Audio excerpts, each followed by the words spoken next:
संजू परब यांच्या वॉर्डमध्ये आज एवढी मोठी सभा संजू परब आपण आणि आपल्या सगळ्या सहकार्यांनी घेतली, याबद्दल प्रथमच तुमचं सगळ्यांचं मी कौतुक करतो. ही वॉर्डची सभा वाटतच नाही, ही जाहीर सभा वाटते.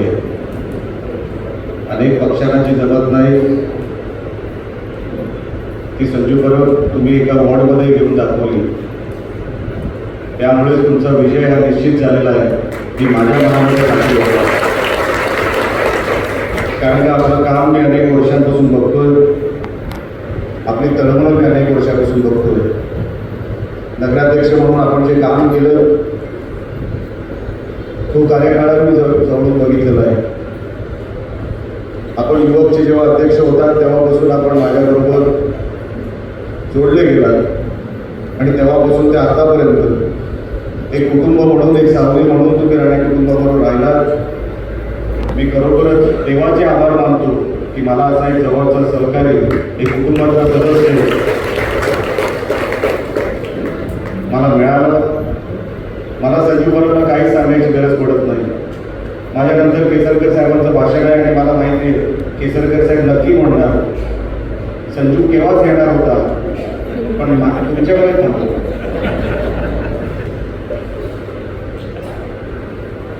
खरं तर हे खरंच आहे की अनेक वर्षांपासून आम्ही जिल्ह्याचं राजकारण बघतोय, आपणही बघताय. आणि आज जिल्ह्याची परिस्थिती जी काय आहे, सन्मान्य केसरकर साहेबांनी मनापासून प्रयत्न केले की युती व्हावी, मीही प्रयत्न केले की युती व्हावी आणि सन्मान्य उदयजी सामंत यांनी प्रयत्न केले की युती व्हावी. कारण हे सगळं आपलं एक मोठं कुटुंब आहे. हे कुटुंब एक राहावं. आपण हिंदुत्वासाठी एकत्र सगळे आलेलो आहोत. तो हिंदुत्वाचा विचार घेऊन आपल्याला एकत्र पुढे जायचं असल्यामुळे ही युती हवी, ही युती पुढे गेली पाहिजे. याच्यासाठी सन्मान्य केसरकर साहेब असतील, त्यांनी तर शेवटच्या 21 तारखेपर्यंत मनापासून प्रयत्न केले, पण ती युती होऊ शकली नाही. आणि संजू परब तुम्ही मैदानात उतरला, तुम्ही उमेदवारी घेतली आणि तुम्ही पुढ्या जिल्ह्याचा रेट वाढवला. म्हणजे जिल्ह्याचा रेट नाही, जिल्ह्यामध्ये जो रेट चालला आहे तो तुमच्यामुळे वाढला. आणि मग आम्हाला असे स्टिंग ऑपरेशन करावे लागत आहे. पण किती जरी रेट वाढला, संजू परब तुमचा विजय हा निश्चित आहे. लोक तुमच्या बरोबर आहे, लोक तुमच्या सोबत राहतील ही माझ्या मनामध्ये अजिबात शंका नाही. कारण का तुमचं काम आहे, तुमचं नातं आहे, तुमची ओळख आहे. लहानाचे मोठे तुम्ही या शहरात झाला, या वॉर्डमध्ये झाला. आमच्या वहिनी, त्यांचा संपर्क अनेक घराघरामध्ये आहे. मला असं वाटतं तुमच्या विजयामध्ये वहिनींचा फार मोठा वाटा असेल. कारण का या कार्यक्रमामध्ये यायच्या अगोदर आम्ही माहिती काढली, संजू परब जिंकतो तो नेमकं कोणामुळे जिंकतोय. 50% केसरकर साहेबांमुळे आणि 50% वहिनींमुळे. वरचे 50% तुझे केसरकर साहेबांचा आशीर्वाद तुझ्याकडे आहे, वहिनींची साथ तुझ्याकडे आहे आणि मी तर आहे. जिथे 100%चा सगळा विषय संपतो त्याच्या बाहेर तू जिथे सांगशील तिकडे निलेश राणे तुझ्याकडे उभा आहे. एवढं मी तुला आज ह्या जन्मात अनेक जन्मोजन्म तुला काही वेगळं सांगायची काही गरज नाही. कारण का बघा लक्षात कसं असतं,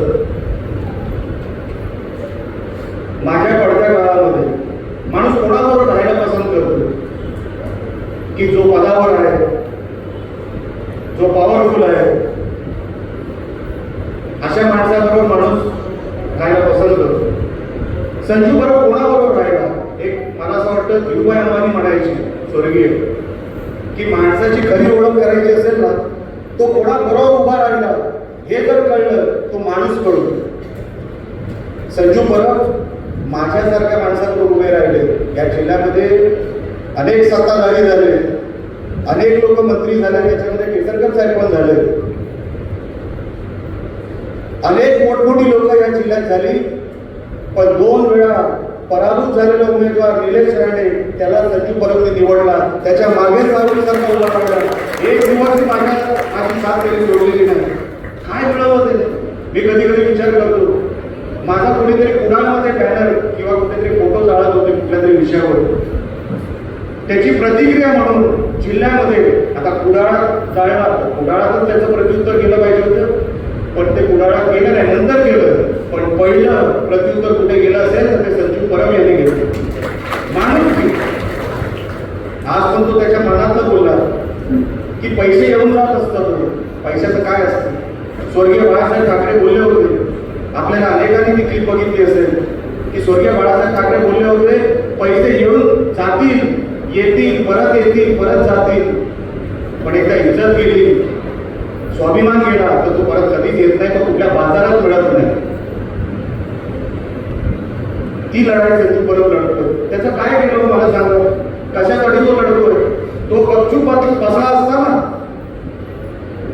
आज तो वेगळ्या पदाची उमेदवारी घेऊन बसला असता. सगळं सुटसुटीत आहे, घर बघा किती सुटसुटीत आहे. आता हॉल सुटसुटीत घरासमोरच झालेला आहे, आयुष्य एकदम सुटसुटीत आहे त्याचं. त्यांनी कशासाठी घेतलं हे सगळं अंगावर? कुठेतरी केसरकर साहेबांवर अन्याय होत होता, कुठेतरी पक्षावर अन्याय होत होता, कुठेतरी आमच्या शिंदे साहेबांवर अन्याय होत होता, म्हणून हे सगळं अंगावर घेतलं त्यांनी. काय गरज नव्हती. आम्हाला कधी कधी भीती वाटते साहेब, केसरकर साहेब, आम्हाला कधी कधी भीती वाटते की बिचारा संजू एवढं सगळं करतोय पक्षासाठी, आपण त्याच्यासाठी काय करू शकतो की नाही, म्हणून ही भीती आम्हाला कुडाळात वाटते की कधी कधी संजू परब जे स्टँड घेतो काही गरज नसते, पण ते लोकांसाठी घ्यावे लागतात. आज जे काय संजू परब म्हणतोय, राजकारणाच्या विरोधात कोण हिंमत करतो बोलायचं? कोण हिंमत करतो? आम्हालाही आधार आहे त्या राजकारणाबद्दल, पण संजू जे बोलतोय त्या विषयावर बोट ठेवतोय. उद्या तलावच गेला, आपण बसायचं कुठे? कसं चित्र दिसेल ते? उद्या या अनेक गोष्टी बोलण्यासारख्या अनेक आहेत, पण मी बोलणार नाही. मी फक्त इकडे संजूची साथ द्यायला आलोय. शेवटच्या श्वासापर्यंत निलेश राणे संजू परब बरोबरच राहणार हे सांगण्यासाठी आलो. आज पक्षीय संघटना बांधत असताना आज बघा जिल्ह्यामध्ये कोणाची नावं प्रामुख्याने येतात. कोण फक्त चॅलेंज करतोय संजू परबला, दुसऱ्या दिवशी प्रवेश तयार.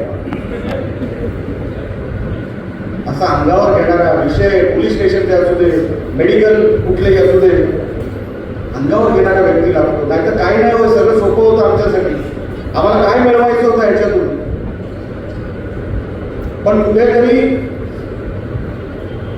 सामान्य लोकांची कामं व्हावी, त्यांना कुठेतरी न्याय मिळावा, त्यांची कुठेतरी गैरसोय होऊ नये, म्हणून या लढाईत उतरलेलो आहे. नाही तर कोणाला काय मिळवायचं नव्हतं. याच्यात काय स्वार्थ आहे?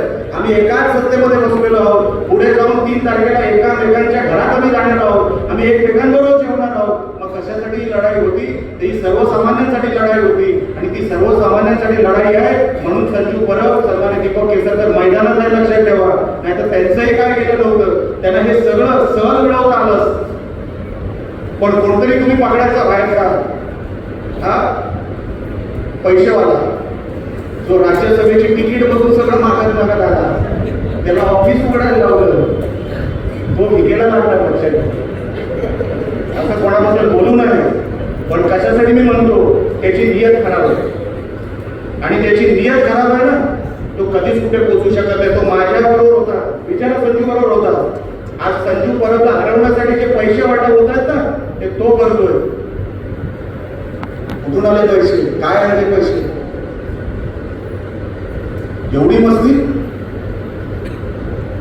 राणे साहेबांबद्दल बोलणारा माणूस आज पैसे वाटत उघडपणे संजू परबला पाडा. काही करून काय पाडा? कशासाठी?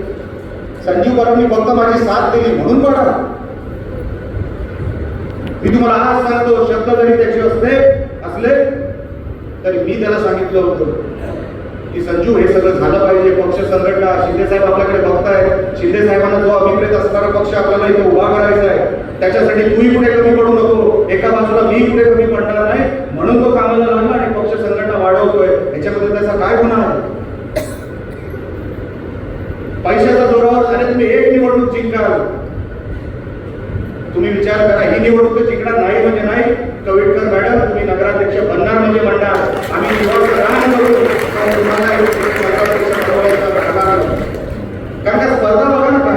सगळे तिकडेही आमचेच आहेत.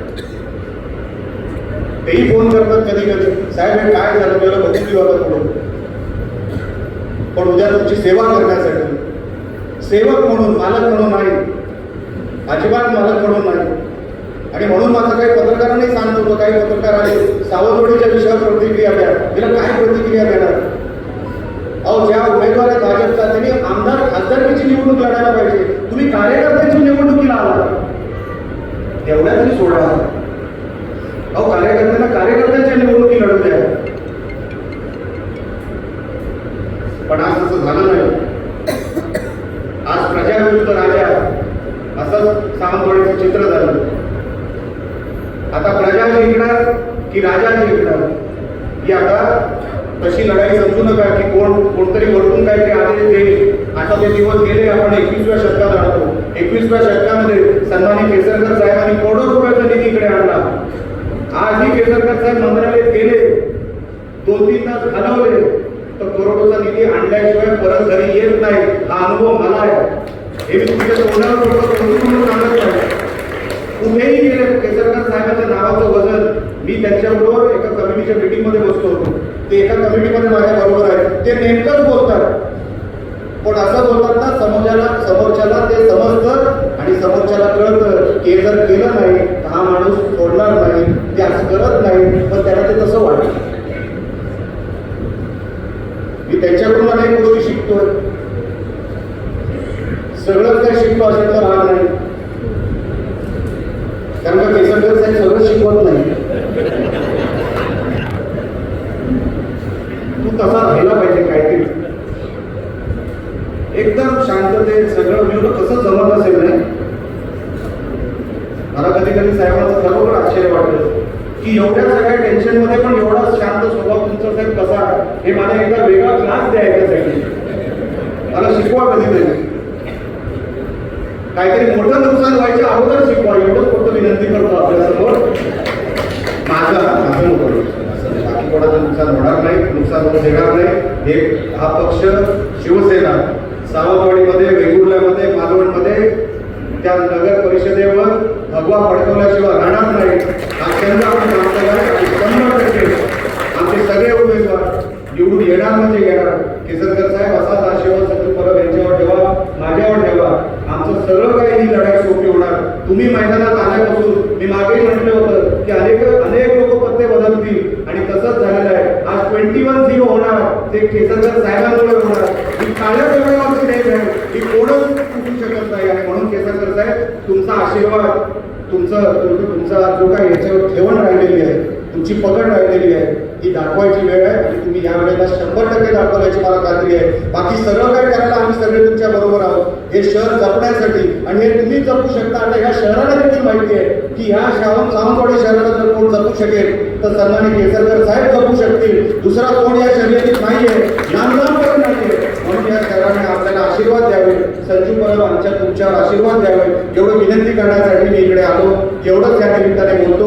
यानंतर केसरकर साहेबांचं मनोगत होणार आहे. आपण सगळ्यांनी संजू परब आणि आमच्या सगळ्या उमेदवारांना मनापासून 3 बटणं असणार आहेत, तिन्हीवर धनुष्यबाण दाबावं आणि आमच्या या सेवकाला तुमची सेवा करण्यासाठी नगरपालिकेत पाठवावं, एवढी फक्त विनंती करतो आणि इथेच थांबतो. जय हिंद, जय महाराष्ट्र.